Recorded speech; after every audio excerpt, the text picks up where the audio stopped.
वासुदेवसुतं देवं कंसचाणूरमर्दनं देवकी परमानन्दं कृष्णं वन्दे जगद्गुरुम्। आतसी पुष्पसङ्काशं हारनूपुरशोभितं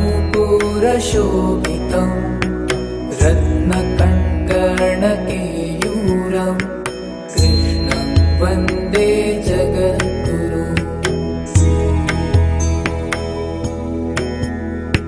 कुटिलालकसंयुक्तं पूर्णचन्द्रनिभाननं विलसत्कुण्डलधरं कृष्णं वन्दे जगद्गुरुम्।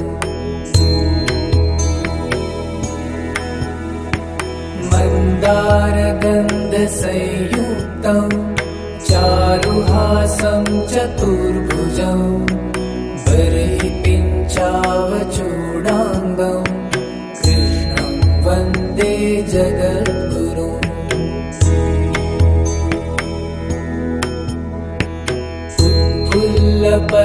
उत्फुल्लपद्मपत्राक्षं नीलजीमूतसन्निभं यादवानां शिरोरत्नं कृष्णं वन्दे जगद्गुरुम्। रुक्मिणीकेलिसंयुक्तं पीताम्बरसुशोभितम् अवाप्ततुलसीगन्धं कृष्णं वन्दे जगद्गुरुम्। गोपिकानां कुचद्वन्द्व कुङ्कुमाङ्कितवक्षसं श्रीनिकेतं महेश्वासं कृष्णं वन्दे जगद्गुरुम्। श्रीवत्साङ्कं महोरस्कं वनमाला विराजितं शङ्खचक्रधरं देवं कृष्णं वन्दे जगद्गुरुम्।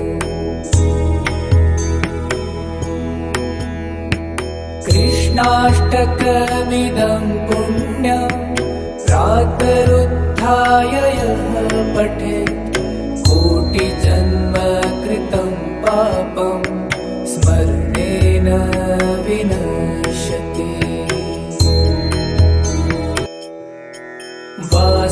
वासुदेवसुतं देवं कंसचाणूरमर्दनं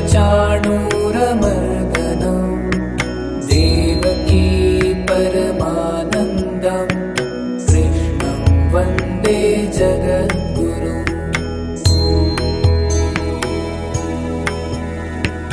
आतसी पुष्पसङ्काशं हारनूपुरशोभितं रत्नकङ्कणकेयूरं कृष्णं वन्दे जगद्गुरुम्।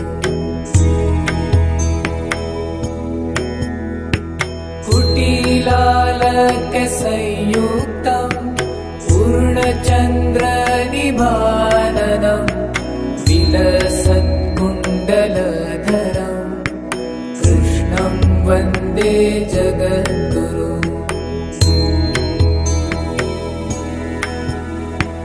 मन्दारगन्धसंयुक्तं चारुहासं चतुर्भुजं बर्हिपिञ्चावचूडाङ्गं कृष्णं वन्दे जगद्गुरुम्।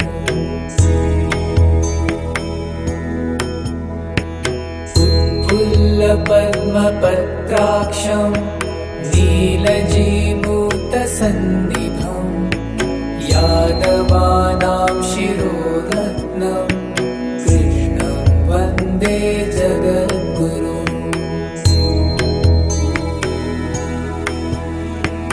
रुक्मिणीकेलिसंयुक्तं पीताम्बरसुशोभितं अवाप्त तुलसीगन्धं कृष्णं वन्दे जगद्गुरुम् गोपिकानां कुचद्वन्द्व कुङ्कुमाङ्कितवक्षसं श्रीनिकेतं महेश्वासं कृष्णं वन्दे जगद्गुरुम्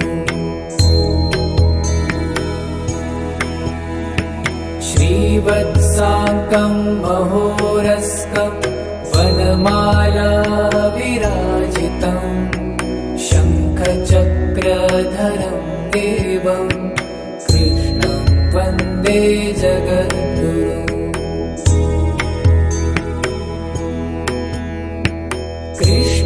कृष्णाष्टकमिदं पुण्यं प्रातरुत्थाय यः पठेत् कोटिजन्मकृतं पापं स्मरणेन विना वासुदेवसुतं देवं कंसचाणूरमर्दनं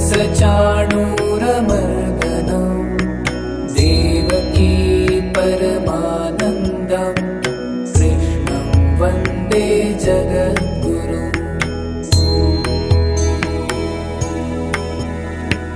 आतसी पुष्पसङ्काशं हारनूपुरशोभितं रत्नकङ्कणकेयूरं कृष्णं वन्दे जगद्गुरुम्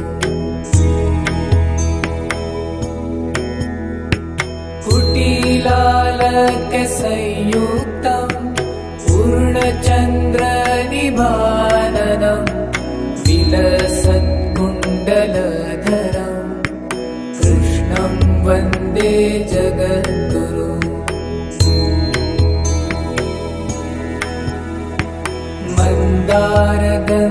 मन्दारगन्धसंयुक्तं चारुहासं चतुर्भुजं बर्हिपिञ्चावचूडाङ्गं कृष्णं वन्दे जगद्गुरुम्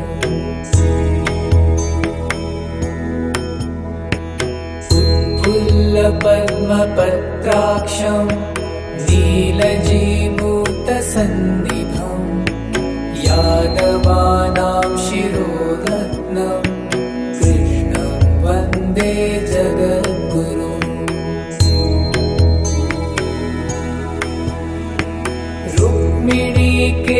रुक्मिणीकेलिसंयुक्तं पीताम्बरसुशोभितम् अवाप्त तुलसीगन्धं कृष्णं वन्दे जगद्गुरुम्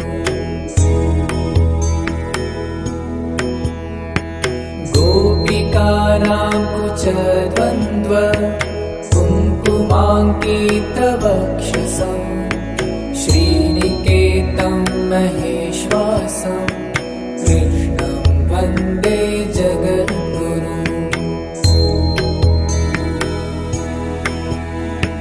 श्रीवत्साङ्कं महोरस्कं वनमाला विराजितं शङ्खचक्रधरं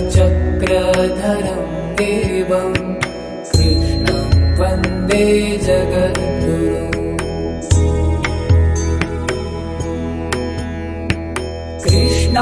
कृष्णाष्टकमिदं पुण्यं प्रातरुत्थाय